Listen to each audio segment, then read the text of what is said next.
3, 2, 1. Fit 3, 2, 1. Okay. ಕಾರ್ಯಕ್ರಮ ನಮ್ಮ ನಡಿಗೆ ಆರೋಗ್ಯದ ಕಡೆಗೆ GSS ಮಾಧ್ಯಮ ಹಾಗೂ ಸಂಸ್ಥೆ, ಯೂನಿವರ್ಸಿಟಿ ಆಫ್ ಮೈಸೂರು ಮಹಾನಗರ ಪಾಲಿಕೆ ಹಾಗೂ ಇತರ ಎಲ್ಲ ಸಂಘ ಸಂಸ್ಥೆಗಳೊಂದಿಗೆ ಜಿಮ್ ಅಸೋಸಿಯೇಷನ್ ವಾಕಥಾನ್ ನಡೆ ಆರೋಗ್ಯದ ಕಡೆ ಘೋಷಣೆಯನ್ನು ಮಾಡಿ ಸುಮಾರು 10,000ಕ್ಕೂ ಹೆಚ್ಚು ಯುವಕ ಯುವತಿಯರು ಮತ್ತು ಮಧ್ಯಮ ವಯಸ್ಕರು ಮತ್ತು ವಯಸ್ಸಾದವರು, ನಮ್ಮ ತಗಡೂರು ಹಿರಿಯರು 85 ವರ್ಷ ವಯಸ್ಸಾಗಿದ್ದವರು ಎಲ್ಲ ಸೇರಿ ಒಂದು clean Mysuru, green Mysuru, fit Mysuru ಅಂತ ಅದ್ಭುತವಾದಂಥ ಸ್ಲೋಗನ್ನ ಉದ್ದೇಶ ಇಟ್ಕೊಂಡು ಈ ಕಾರ್ಯಕ್ರಮವನ್ನು ಸಂಘಟಿಸಿದ್ದಾರೆ. Mysuru is known for is hospitality and cleanliness. ಹೀಗಾಗಿ ನಾವು ಇದನ್ನೆಲ್ಲ ಸಾಧನೆ ಮಾಡಬೇಕಂದ್ರೆ ಮೊದಲು ನಾವು ಫಿಟ್ ಇರಬೇಕು.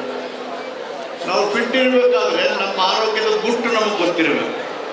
ಸೊ ಆರೋಗ್ಯದ ಗುಟ್ಟು ಗೊತ್ತಾದರೆ ಆಸ್ಪತ್ರೆ ಕಡೆಗೆ ಹೋಗ್ಬೇಕಾದಂಥ ಅಗತ್ಯ ಇಲ್ಲ. ಈಗ ಇತ್ತೀಚಿನ ದಿನಗಳಲ್ಲಿ 16, 18, 20, 25, 30 ವರ್ಷದ ಯುವಕರಿಗೆ, ಮಕ್ಕಳಿಗೆ ಸಿವಿಯರ್ ಹಾರ್ಟ್ ಅಟ್ಯಾಕ್ ಆಗ್ತಾ ಇದ್ದಾವೆ. May be life style, food habit, ಬೇರೆ ಬೇರೆ ಕಾರಣಗಳಿರ್ಬೋದು. ಆದ್ದರಿಂದ ಎಚ್ಚರಿಕೆಯಿಂದ ಪ್ರತಿಯೊಬ್ಬ ಕಾರ್ಡಿಯಾಲಜಿಸ್ಟ್ ಏನು ಹೇಳ್ತಾರೆ, ಅಟ್ಲೀಸ್ಟ್ 30 ಮಿನಿಟ್ಸ್ ವಾಕ್ ಮಾಡಿ ಬೆಳಿಗ್ಗೆ ಯಾಕೆ ಮಾಡಬೇಕಂದ್ರೆ ಸೂರ್ಯ ಹುಟ್ಟಕ್ಕಿಂತ ಮೊದಲೇ ನೇಸೆಂಟ್ ಆಕ್ಸಿಜನ್ ಸೂರ್ಯ ಹುಟ್ಟಕ್ಕಿಂತಲೇ ಸಿಗೋದು ನಿಮಗೆ. ಅದು ಹೊಸದಾಗಿ ಹುಟ್ಟುವಾಗ್ತಕ್ಕಂಥ oxygen purifies blood. Purified blood circulation in body that takes care of your health and fitness. ಹೀಗಾಗಿ ವಾಕ್ ಮಾಡೋದು ಅತ್ಯಂತ ಮುಖ್ಯವಾಗಿರ್ತಕ್ಕಂಥದ್ದು ಯುವಕರಿಗೆ ಮತ್ತು ಜನರಿಗೆ.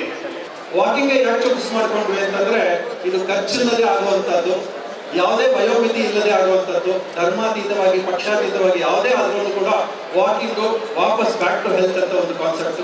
ಈ ಕಾರ್ಯಕ್ರಮದ ಮುಖಾಂತರ ಒಂದು ಹೆಲ್ತಿ ಮೈಸೂರು, ಒಂದು ಫಿಟ್ ಮೈಸೂರು, ಒಂದು ಸೇಫ್ ಮೈಸೂರು, ಒಂದು ಕ್ಲೀನ್ ಮೈಸೂರು, ಗ್ರೀನ್ ಮೈಸೂರನ್ನು ನಿರ್ಮಾಣ ಮಾಡುವ ಗುರಿ ಎಲ್ಲರದು.